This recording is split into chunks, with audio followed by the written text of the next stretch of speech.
सतगुरु की सेवा सेवा सफल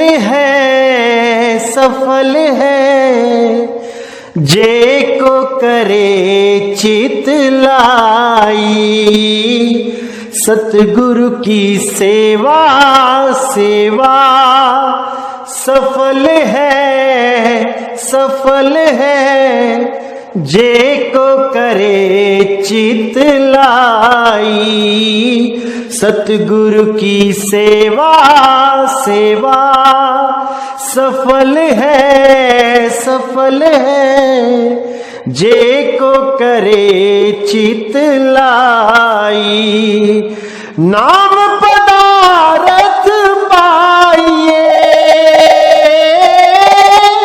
नाम पदारथ पाइए, अचित बसे मन आए।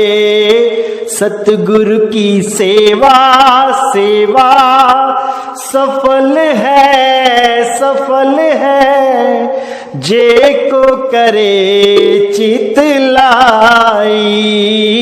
सतगुरु की सेवा सेवा सफल है जे को करे चित लाई। जे को करे चित लाई, जे को करे चित लाई। सतनाम साहिब बंदगी सतनाम। सभी गुरु भाइयों को साहिब बंदगी सतनाम।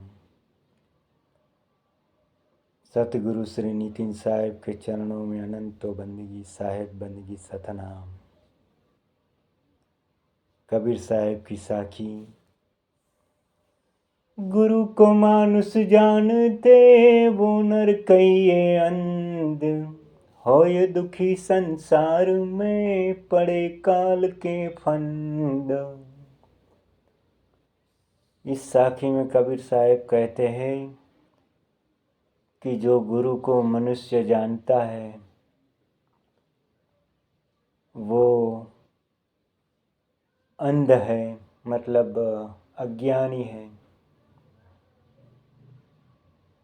और दुखी होता है संसार में और काल के फंदे में मतलब 84 में जाता है। जब हम गुरु करने जाते हैं तो हमको पहचान भी करनी होती है कि हमें जो गुरु मिले हैं वो सही मिले हैं कि नहीं। पहले कहावत थी कि गुरु करो जान के पानी पियो छान के। अभी आज के समय में ये कहावत बदल गई है। अब ये कहावत गुरु करो छान के पानी पियो जान के इस प्रकार है। तो हमें पहले गुरु को पहचानना पड़ता है, उनका आचरण कैसा है और उनको आचरण देख के उनका ज्ञान सुन के समझ के जब हम पूर्ण रूप से मान जाते हैं कि ये गुरुजी हमारे जो ज्ञान दे रहे हैं वो ज्ञान एकदम सटीक है और इससे हमारा परम कल्याण होगा, ऐसा जब हमको लगता है तब हमें पूर्ण विश्वास से गुरुजी को परमात्मा समझ के ही गुरु की आज्ञा में रह के लग जाना चाहिए। गुरु को सिर पर राखिए चलिए आज्ञा माही, कहे कबीरता दास को 3 लोक भय नाही। दूसरी एक साखी में कबीर साहब ये कहते हैं कि गुरु गोविंद दोनों खड़े किसको लागू पाए, बलिहारी गुरुदेव आपकी मोहे गोविंद दियो बताए।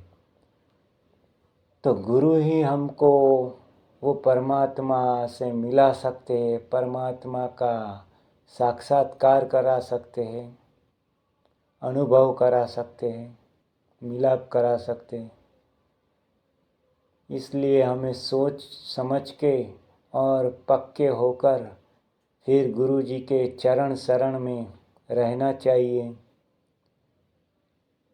और गुरु की आज्ञा का अपने से जितना हो उतना पालन करने की तैयारी रखनी चाहिए। वैसे तो पूर्ण रूप से ही होता है, पर धीरे धीरे सब होता है। एकदम कोई आचरण में आता नहीं। धीरे धीरे रे मना धीरे सब कुछ होए, माली सींचे 100 गड़ा ऋतु आए फल होए।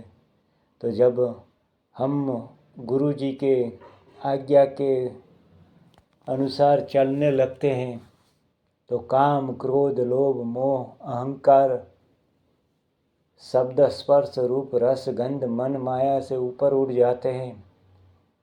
तब हम आप ही आप कबीर हो जाते हैं। तो हमें मुक्त होने के लिए, परमात्मा से मिलने के लिए, परमात्मा मय होने के लिए हमारे जैसे पानी में घड़े को रखते हैं तो उसमें एक भी छिद्र होता है तो घड़ा डूबने की शक्यता बढ़ जाती है। लेकिन जब घड़े को पानी के ऊपर रखते हैं और उसमें एक भी छिद्र नहीं होता है तो वो घड़ा आराम से तैर सकता है। वैसे हमारे जो अवगुण है वो अवगुणों से ऊपर उठ के गुणों से भी पार गुणातीत परमात्मा, अक्षरातीत शब्दातीत परमात्मा से मिलन हो सकता है। साहेब बंदगी सतनाम, राम राम प्रणाम। सबका कल्याण हो, सबका परम कल्याण हो।